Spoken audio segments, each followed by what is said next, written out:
भारत कोई भूमि का टुकड़ा नहीं है, ये जीता जागता राष्ट्र पुरुष है। ये वंदन की धरती है, ये अभिनंदन की धरती है। ये अर्पण की भूमि है, ये तर्पण की भूमि है। इसकी नदी नदी हमारे लिए गंगा है, इसका कंकर कंकर हमारे लिए शंकर है।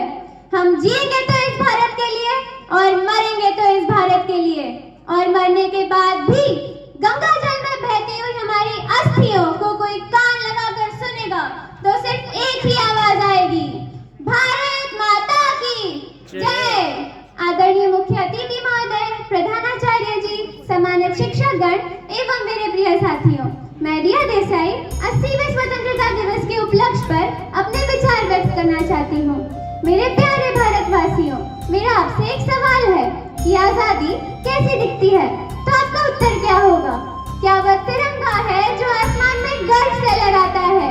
क्या वह राष्ट्रगान है जिसे सुनते ही हर भारतीय का सिर सम्मान से उठ जाता है? या फिर वह अधिकार है जो हमें हमारे सपने देखने और उन्हें पूरा करने की आजादी देता है?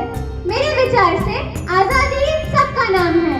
15 अगस्त केवल कैलेंडर की एक तारीख नहीं है, ये उस संघर्ष की याद है जिसने गुलाम देश को स्वतंत्र राष्ट्र बनाया। ये उन लाखों भारतीयों के साहस, संघर्ष और अटूट विश्वास का प्रतीक है जिन्होंने एक ऐसे भारत का सपना देखा जिसे शायद वे स्वयं कभी देख नहीं पाए। उन्होंने हमें केवल आजादी नहीं दी, उन्होंने हमें वो रास्ता भी दिखाया जिस पर चलकर आज हमने पूरी दुनिया के सामने साबित कर दिया कि भारत ही वह राष्ट्र है जिसे उसकी संस्कृति और विविधता में एकता के लिए श्रेष्ठ माना जाता है। साथियों, हमारे स्वतंत्रता सेनानियों ने हमारे लिए क्या कुछ नहीं किया, ये हमें इतिहास से पता चलता है। लेकिन आज हम इस देश के लिए क्या कर रहे हैं, ये हमें सोचना होगा, क्योंकि देशभक्ति केवल उस सीमा पर खड़े सैनिक की जिम्मेदारी नहीं है।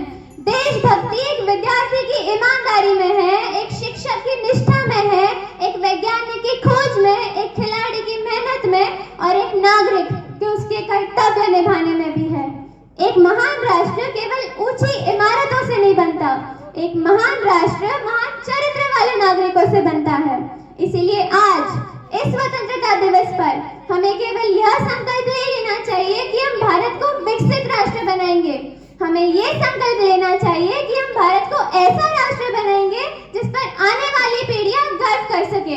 अंत में मैं बस ये कहना चाहती हूँ कि चलो फिर से वो नजारा याद कर लें, शहीदों के दिल में थी जो ज्वाला वो याद कर लें, जिसमें बहकर आजादी पहुंची थी किनारे पर, जिसमें बहकर आजादी पहुंची थी किनारे पर। बलिदानियों के रक्त की वो धारा याद कर ले, वो धारा याद कर ले।